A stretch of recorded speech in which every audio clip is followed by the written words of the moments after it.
Аав хүний хувьд, ээж хүний хувьд гэдэг чинь бид нар өөрсдөө яаж эрүүл байх юм бэ гэдгийг энэ бол аюул том хариуцлага болж байгаа юм. Би хоёр хүүхдээ аав. Тэгээд анх нөгөө хүүхдээ болж байгаа мэдээд амар баярлж байсан. Тэгээд нөгөө талаас болохоор амар айжсан байхгүй. Бараг ингээд нөгөө баяраад аваад ингээд айжсан. Аюул хариуцлага тэгээд аюул мэдгүй юм аюул байсан. Тийм болохоор ингээл хүүхдээ яаж наацхан зүгээр доош нь харуулж удах хэрэгтэй юм уу дээш харуулж удах хэрэгтэй юм бол ингээл мэдгүй маягүйх гарч ирсэн. Тийм болохоор бүр ингээл Amazon дээрээс бүр ингээд 10 хэдэн ном ингээд манай их нартаар ингээл хувааж аваад тийм байдлаар ингээд хандж ирсэн. Тэгээд гэтэл бас мэдгүй юм аягүйх гарч ирж байсан. Тэгээд наацхан төрснийхэн дараа зүгээр ингээд тэргээр ингээд түрээд явангууд нөгөө сошиал медиа дээр асуудлууд ингээд бодтой ингээд нүдэнд харагдаж эхэлж байгаа байхгүй.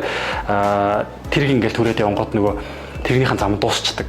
Тэрийг ингээд өргөөл тавьдаг ингээд эсвэл одоо нөгөө цохооны гээл ангууд гадаа моциклтай хүмүүс яваал хүүхдээ ингээд дөнгөж унтуулах гал ядчихсан хүүхдээ сэрээчдэг.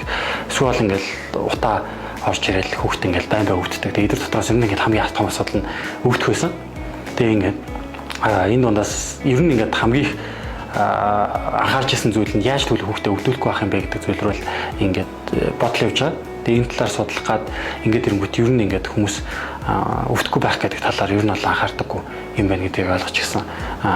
Тэгээ нөгөө талаасаа зүгээр хүүхд чихээсээ илүү бид өөрсдөө те аав хүний хувьд, ээж хүний хувьд гэдэг чинь бид нар өөрсдөө яаж эрүүл байх юм бэ гэдгийг энэ бол аюул том хариуцлага болж байгаа байхгүй. Тэгээд бид өөрсдөө эрүүл ээж хүүхдийнхээ өмнө илүү удаан хугацаанд хамт байна.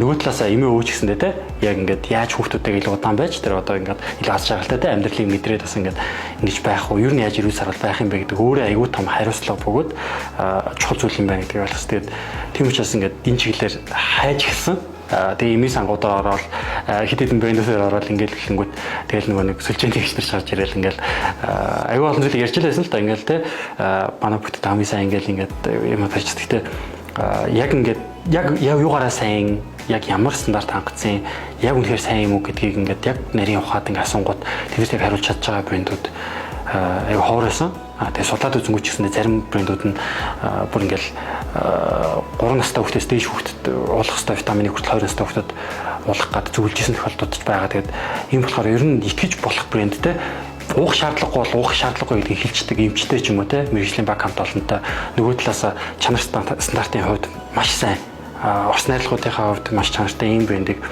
Монголд байх хэрэгтэй байна. Энэ брэнд бол иймэрхүү юм хийх хэрэгтэй байна. Нөгөө талаас хүмүүст affordable буюу худалдаа авахт нь ямар нэг одоо тохиромжтой үнэтэй. Нөгөө талаас хитрхи юмдах юм оруулж хэд их нуглаад байдаг биш.